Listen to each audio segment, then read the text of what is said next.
கலைஞர் தொலைக்காட்சி நேயர்களுக்கு வணக்கம் அண்ட் வெல்கம் டு சினிமா செய்திகள்.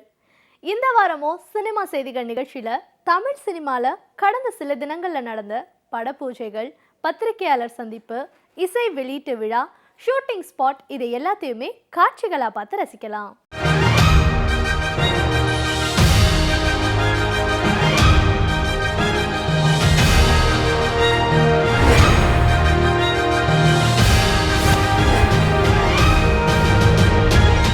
வாழ்த்துக்கள் செய்தியோட இன்றைய சினிமா செய்திகள் நிகழ்ச்சியை துவங்குவோம். ஏ.ஆர். ரஹ்மான் அவர்கள் இசையில் ஒலிக்கும் எல்லா பாடல்களுமே கேட்பவர்கள் மனதில் சந்தோஷ பூக்களை பூக்கச் செய்யும். ஏ.ஆர். ரஹ்மான் பல முன்னணி ஹீரோக்களின் படங்களுக்கு ஓய்வில்லாமல் இசையமைச்சிட்டு இருக்காரு. கிடைக்கும் நேரத்துல 2 கதைகளை எழுதி அதுல ஒரு கதையை தயாரிச்சு இவரே இயக்க போறாரு. இந்த படத்தை கோச்சடையான் படம் போல் விர்ச்சுவல் ரியாலிட்டி டெக்னிக் முறையில உருவாக்க போறாராம். தயாரிப்பாளரா இயக்குனரா ஏ.ஆர். ரஹ்மான் அவர்கள் உலகம் முழுவதும் புகழ் பெற வாழ்த்துவோம். புதியவர்களுக்கும் புதிய சினிமாவிற்கும் தமிழ் ரசிகர்கள் எப்பவுமே வரவேற்பு கொடுப்பாங்க.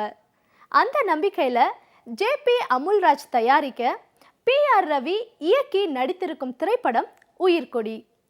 காவிரி கர்நாடக பிரச்சனையை மையமாக வச்சு இந்த படத்தை உருவாக்கியிருக்காங்க. என்னோட பேர் ஜே.பி. அமல்ராஜ், இந்த படத்தின் தயாரிப்பாளர். இதில் நானும் ஒரு கெஸ்ட் ரோல் பண்ணியிருக்கேன், ஹீரோவோட அப்பாவா. காவேரி என்பது நதி அல்ல, இது நம்முடைய உயிர்கொடி அப்படிங்கிறனால இந்த படத்துக்கு உயிர்கொடின்னு பேர் வச்சுருக்கோம். நான் பி.ஆர். ரவி, உயிர்கொடி திரைப்படத்தை இயக்குனர் பேசுகிறேன். தமிழ்நாட்டுக்கும் கர்நாடகாவுக்கு மத்தியில் அடிக்கடி சண்டை வரதுக்கான காரணமாக இருக்கக்கூடிய ஒரு காவிரி நதியை பற்றி ஒரு கான்செப்ட் தான் நம்ம படத்தோட கதை. என் பேர் மைசூர் ஷோபா. நான் இந்த படத்தில் ஹீரோயின் மதர் கேரக்டராக பண்ணிட்டுருக்கிறேன். இது எனக்கு ஃபர்ஸ்ட் படம் தான். இந்த படத்துலேயே இந்த பேர்லேயே சொன்ன மாதிரி உயிர் கூடிதா, எல்லாருக்குமே உயிர் எப்படி எது அப்படின்னு காட்டுறதுக்காக தான் இந்த படம் ஒரு டிஃப்ரெண்ட்டான மாதிரி எடுத்திருப்பாங்க. நான் தான் உங்கள் கோலிஸோட சீதா பேசுகிறேன். நான் இந்த உயிர்கொடின்ற படத்தில் நான் நடிச்சிருக்கேன். ஒரு குழந்தைக்கு அம்மாவாக நடிச்சிருக்கேன். சேதுபதி படத்தை இயக்குன அருண்குமார் சிவாஜி ஃபிலிம்ஸ்க்காக ஒரு படத்தை இயக்க இருக்காரு. இந்த படத்திலையும் விஜய் சேதுபதி நடிக்கிறாரு. அமாவாசை பேய் படங்களின் வரிசையில் ஜெய் ஆகாஷ் ஹீரோவா நடிக்க சையத் அகமதுடைய இசையில இயக்கி தயாரிக்கிறாரு ராகேஷ் ஸ்வான். இந்த படத்தை அவங்க என்ன ஹீரோவாக செலக்ட் பண்ணதுக்கு ஒரு ரீசன்னா, நான் ஏற்கனவே தெலுங்குல தமிழ் ஆக்ட் பண்ணிட்டு இருந்தேன். ஸோ ஒரு சவுத் இந்தியன் ஹீரோ கொஞ்சம் நார்த் இந்தியனுக்கு செட்டப் ஆகிற மாதிரி என்னை மீசி எடுக்க வச்சு கொஞ்சம் நார்த் இந்தியன் ஹீரோ ஆக்கி பண்ண வச்சுருக்காங்க. I am Rishabh here. It's a perfect weather in Chennai. I am an actor of Amavasya. We did Amavasya, which is releasing soon in your city. Rocking music, you have to hear the music. It's a good movie, releasing very soon, and you have to hit the hall. This is Ruby here. We are here in Chennai for a movie called Amavasya. This is a horror movie, and I'm playing a ghost in the movie. Well, this is something which I never did before, to be somebody what you're not, and I'm really excited to work with my team. We are from Mumbai, we are from Bollywood, and the first time we are making a Tamil film called Amavasya. You can really see the film. It's a fantastic film. It's an out-and-out commercial, suspense, thriller, horror, musical, drama. இறுதி சுற்று. ஹீரோக்கான முக்கியத்துவம் இல்லாமல் India முழுவதும் மாபெரும் வெற்றி அடைந்த திரைப்படம் இது. இந்த படத்தை இயக்கியவர் இயக்குனர் சுதா. இயக்குனர் சுதா சிவகார்த்திகேயனிடம் சொன்ன கதை சிவகார்த்திகேயனுக்கு பிடிச்சதால அடுத்ததா சுதாவுடைய இயக்கத்துல சிவகார்த்திகேயன் நடிக்க இருக்காரு.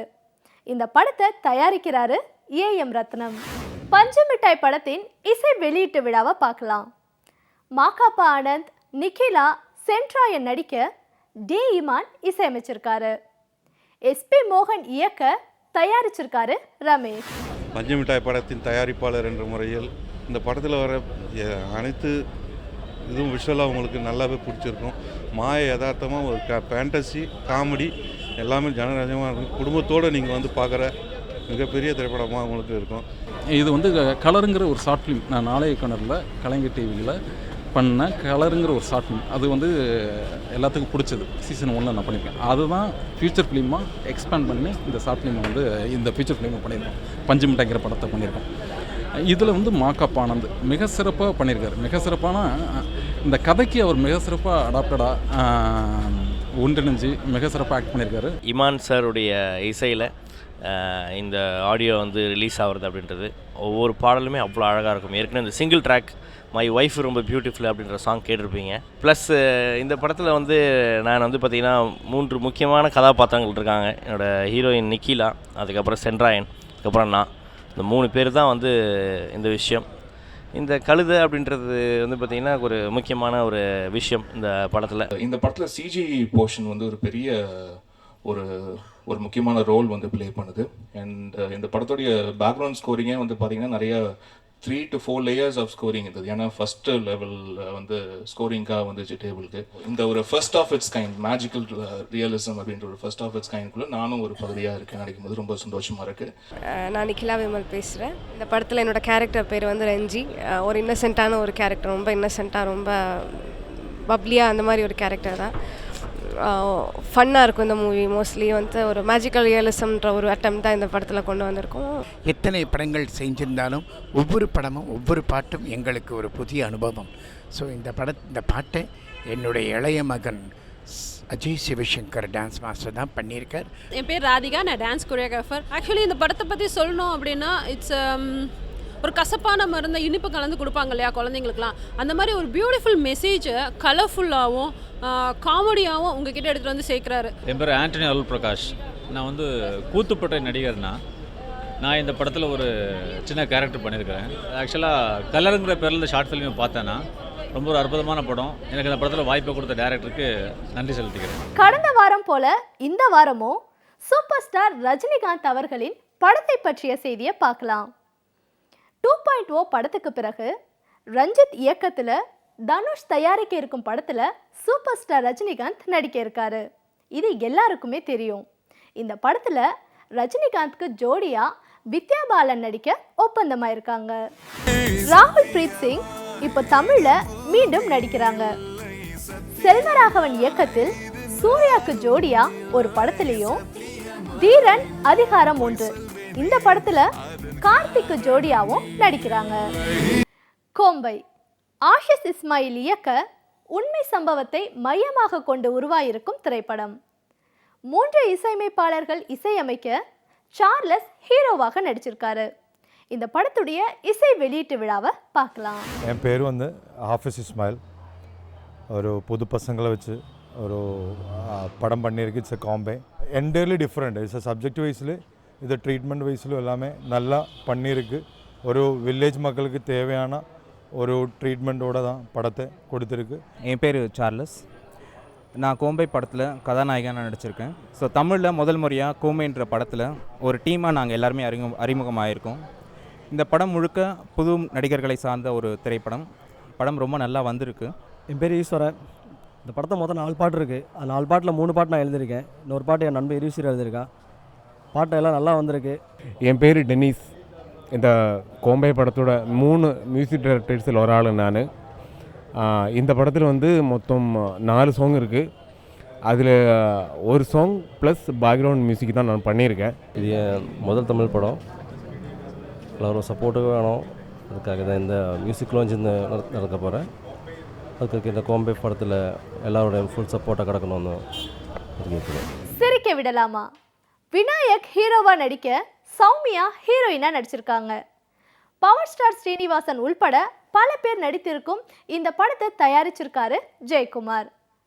பாக்யராஜின் உதவியாளர் காவியன் இந்த படத்தை இயக்கியிருக்கதால பாக்யராஜ் அவர்கள் இந்த படத்தின் இசை வெளியீட்டு விழாவில் கலந்துக்கிட்டு இசை தட்டை வெளியிட்டாரு. இந்த படத்தில் சிரிக்க விடலாமா டோட்டல் யூனிட்டுக்கும் வந்து என்னுடைய வாழ்த்துக்களை அட்வான்ஸாக சொல்லிடுறேன். ஏன்னா எல்லோரும் பேசும்போது வந்து ஓரளவுக்கு படத்தை பற்றி என்ன அப்படிங்கிறது தெரிஞ்சுக்க முடியுது. அதில் ஜெயக்குமார் அவர்களுக்கு வந்து நன்றியை தெரிவிச்சுக்கிறேன். ஃபஸ்ட்டு என்னென்னா, ஒரு புது ஆளுக்கு வந்து ஒரு புது பையனுக்கு வந்து ஒரு சான்ஸ் கொடுக்குறது சாதாரண விஷயம் இல்லை. காவியன் அவர்களை வந்து போட்டிருக்காங்க.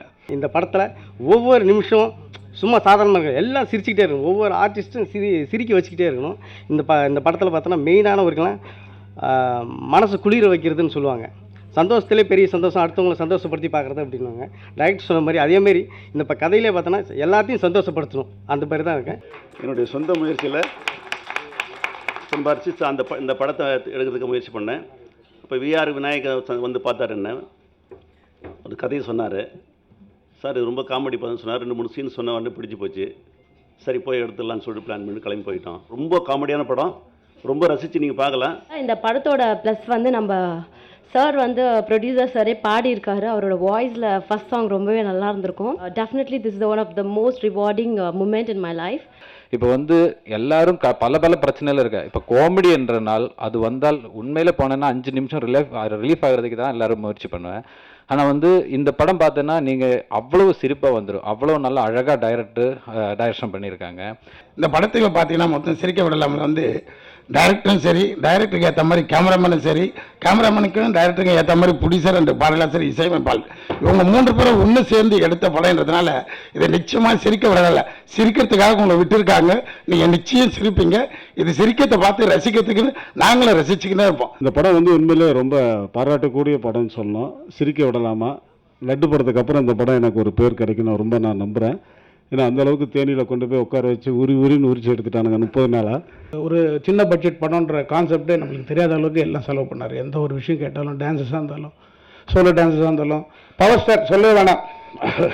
அவர் மூமெண்ட் கொடுத்தோன்னே உடனே தம்பி பத்தலைன்னு அந்த அளவுக்கு ஸ்ட்ரெயின் பண்ணுவார். இந்த படத்தை மிஸ் பண்ணிட்டேனே அப்படின்னு ஒரு சின்ன வருத்தமாக இருக்குது, ஒர்க் பண்ண முடியலையேன்னு சொல்லிட்டு. உண்மையிலே ஜெயக்குமார் சார் சொன்ன மாதிரி ரொம்ப லேட்டாக நமக்கு கிடைச்ச ஒரு super music director Jayakumar sir. So இதுக்கப்புறம் ஒரு சூப்பர் ஹிட் மியூசிக் டைரக்டராக ஒர்க் பண்ண போகிறோன்றது ரொம்ப சந்தோஷமாக இருக்குது. சினிமா செய்திகள் நிகழ்ச்சியில் இன்னைக்கு வந்த எல்லா சுவாரஸ்யமான செய்திகளையும் பார்த்து ரசிச்சிருப்பீங்க. மீண்டும் இதே நிகழ்ச்சியில் சந்திக்கலாம். அதுவரை உங்களிடமிருந்து விடைபெறுபவர் சுமை.